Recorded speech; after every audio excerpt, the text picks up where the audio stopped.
সার্বভৌমত্ব রক্ষা ও করিডোর বিষয়ে আপোষহীন সামরিক বাহিনী ব্রিফিংয়ে জানালো সেনা সদর, সরকারের সঙ্গে টানাপোড়েন নেই।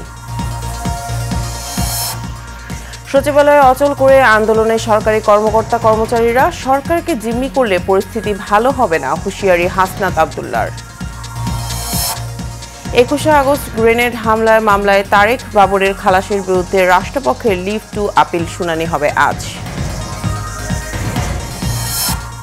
এবং নির্বাচন দেরি হলে সংকট বাড়বে দেশে, বললেন আমির খসরু। গণতন্ত্র পূর্ণ প্রতিষ্ঠা না হলে স্বাধীন হবে না গণমাধ্যম।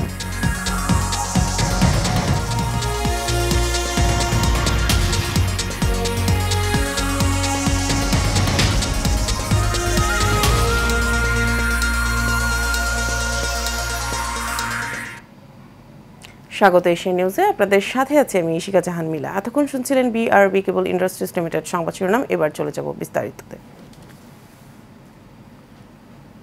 সরকার ও সেনাবাহিনী একসঙ্গে কাজ করছে বলে সেনাবাহিনী সদর দপ্তর থেকে সাফ জানিয়ে দেওয়া হয়েছে।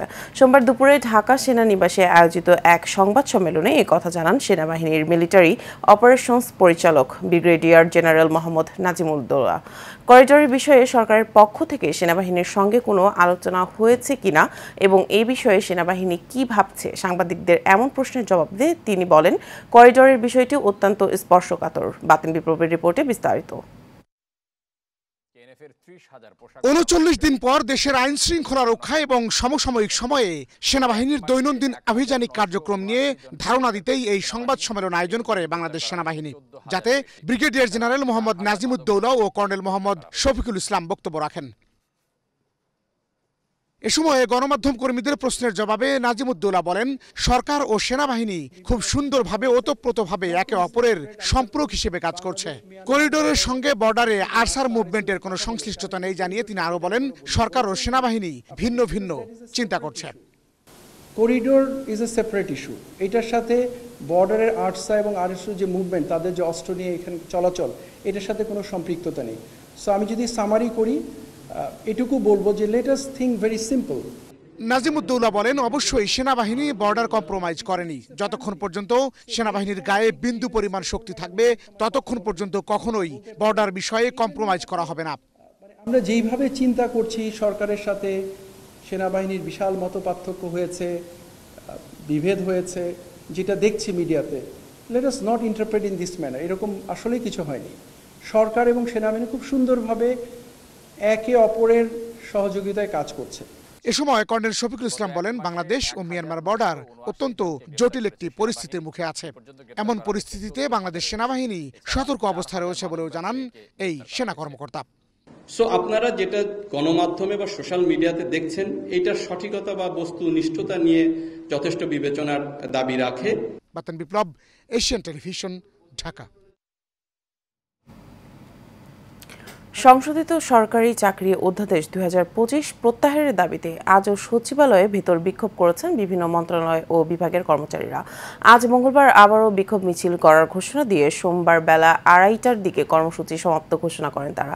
এ সময় একই ধরনের কর্মসূচি পালনের জন্য সচিবালয়ের বাইরে সারা দেশের সরকারি দপ্তরের কর্মচারীদের প্রতি আহ্বান জানিয়েছেন তারা। বিস্তারিত নূর মোহাম্মদ ভূঁইয়ার রিপোর্ট।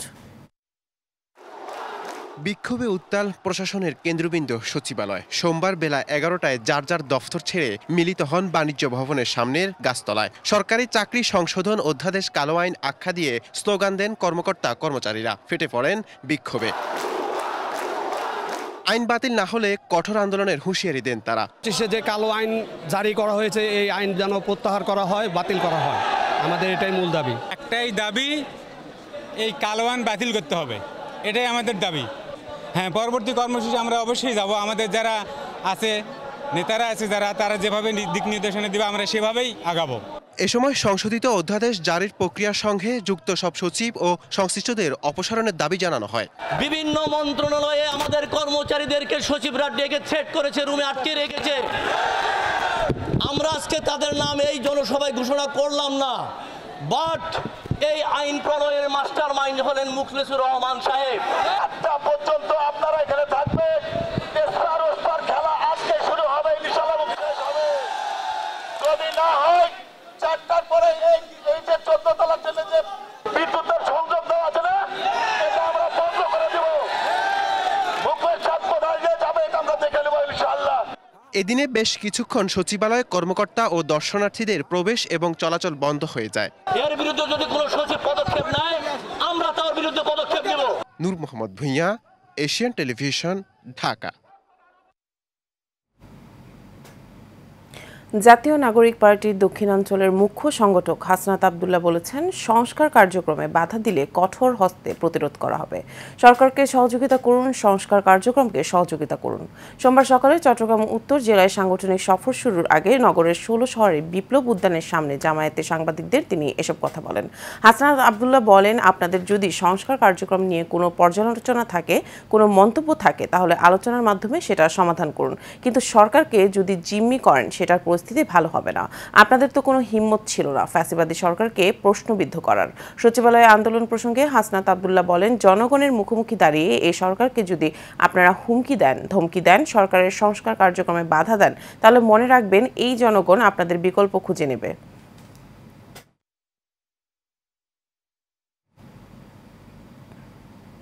২১শে আগস্ট গ্রেনেড হামলা মামলায় সব আসামি খালাসের রায়ের বিরুদ্ধে রাষ্ট্রপক্ষের লিভ টু আপিলের শুনানি আজ। সোমবার সকালে বিচারপতি আশফাকুল ইসলামের নেতৃত্বাধীন ৫ বিচারপতির বেঞ্চ এদিন ধার্য করেন। এর আগে গত ১ ডিসেম্বর গ্রেনেড হামলার ঘটনায় হত্যা ও বিস্ফোরক দ্রব্য আইনের মামলার বিএনপির ভারপ্রাপ্ত চেয়ারম্যান তারেক রহমান সহ সব আসামিকে খালাস দিয়ে রায় দেন হাইকোর্ট। পরে ১৯ মার্চ এই মামলায় সব আসামির খালাসের বিরুদ্ধে আপিল করেন রাষ্ট্রপক্ষ। আসামি পক্ষের আইনজীবীদের প্রত্যাশা হাইকোর্টের আদেশ বহাল থাকবে আপিল বিভাগেও।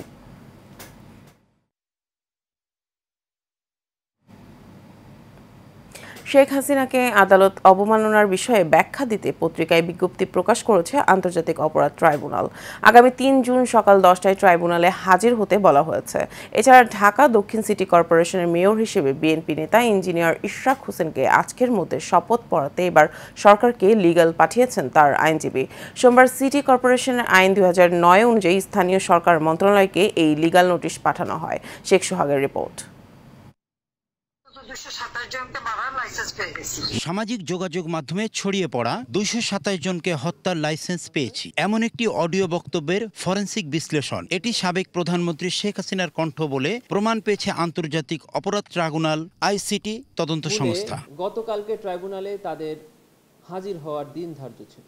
শেখ হাসিনার এমন মন্তব্যের পরিপ্রেক্ষিতে আদালত অবমাননার অভিযোগে তাকে ট্রাইব্যুনালে হাজির হতে দুটি জাতীয় দৈনিকে বিজ্ঞপ্তি প্রকাশের নির্দেশ দিয়েছে আন্তর্জাতিক অপরাধ ট্রাইব্যুনাল। সাবেক প্রধানমন্ত্রী শেখ হাসিনা বেশ কয়েকবার টেলিফোনে কথোপকথনের মাধ্যমে অথবা বিভিন্ন মাধ্যমে এই তদন্তকে বাধাগ্রস্ত করার উদ্দেশ্যে সাক্ষী এবং ভিকটিমদেরকে ভয় ভীতি প্রদর্শনের উদ্দেশ্যে বিভিন্ন সময়ে বিভিন্ন ঘৃণাত্মক বক্তব্য প্রদান করেন।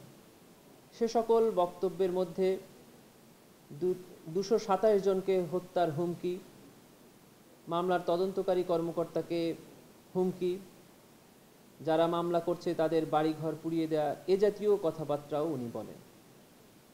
মেয়র হিসেবে বিএনপির নেতা ইঞ্জিনিয়ার ইশরাক হোসেনকে আজকের মধ্যে শপথ পড়াতে এবার সরকারকে লিগ্যাল নোটিশ পাঠিয়েছে তার আইনজীবী। এদিকে শপথ না পড়ার নির্দেশনা চেয়ে দায়ের করা রিট খারিজে আদেশের বিরুদ্ধে আপিল বিভাগের আবেদন রিটকারী আইনজীবী। আমরা সেই রায়ের বিরুদ্ধে মহামান্য আপিল বিভাগে civil petition for leave to appeal দায়ের করেছি।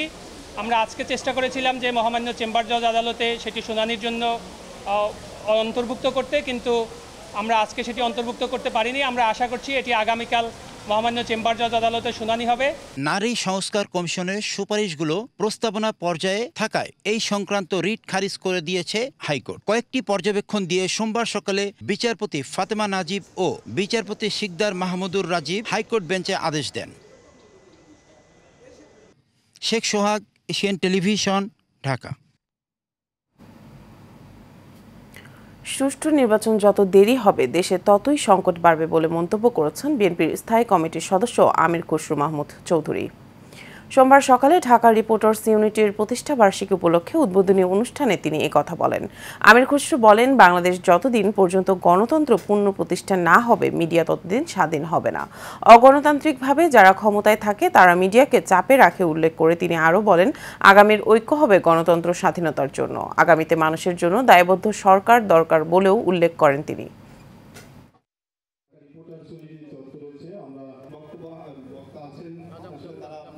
ঢাকা রিপোর্টার্স ইউনিটির সাথে এই সংযোগের কারণ অনেক কিছু।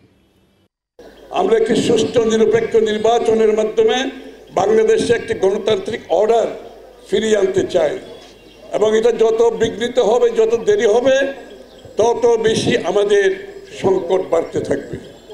এজন্য আমরা ঐক্যবদ্ধভাবে বাংলাদেশের সমৃদ্ধির জন্য ঐক্যবদ্ধভাবে গণতান্ত্রিক অর্ডার যত তাড়াতাড়ি ফিরিয়ে আনতে পারি, সকলের প্রচেষ্টায়, মিডিয়ার সহযোগিতায়, বাংলাদেশের মানুষের ঐক্যবদ্ধ প্রচেষ্টায় সেই জায়গায় যত তাড়াতাড়ি আমরা যেতে পারি, তত বেশি আমাদের জন্য লাভবান হবে।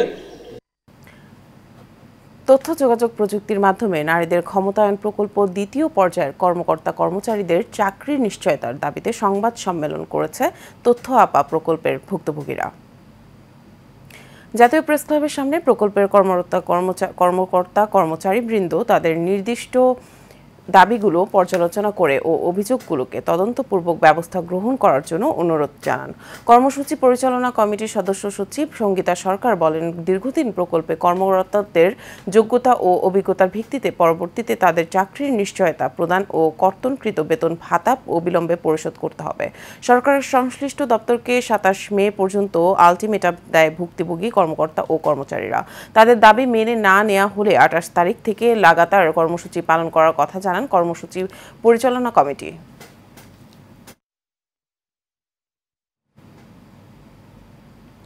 রাজধানীর আইইবি ভবনে বরিশালের বাকেরগঞ্জ উপজেলা উন্নয়ন ভাবনা শীর্ষক সেমিনার অনুষ্ঠিত হয়েছে।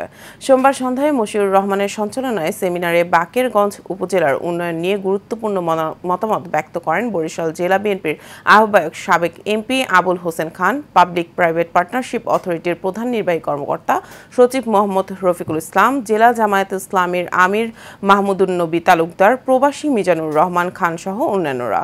সেমিনারে বাকেরগঞ্জ উপজেলার এবং একটি মডেল উপজেলা বিনির্মাণ বিষয়ে বক্তারা তাদের মতামত তুলে ধরেন। শেষ করব এশিয়া নিউজ। তার আগে বিআরবি কেবল ইন্ডাস্ট্রিজ লিমিটেড সংবাদ শিরোনামগুলো জানাবো আরও একবার।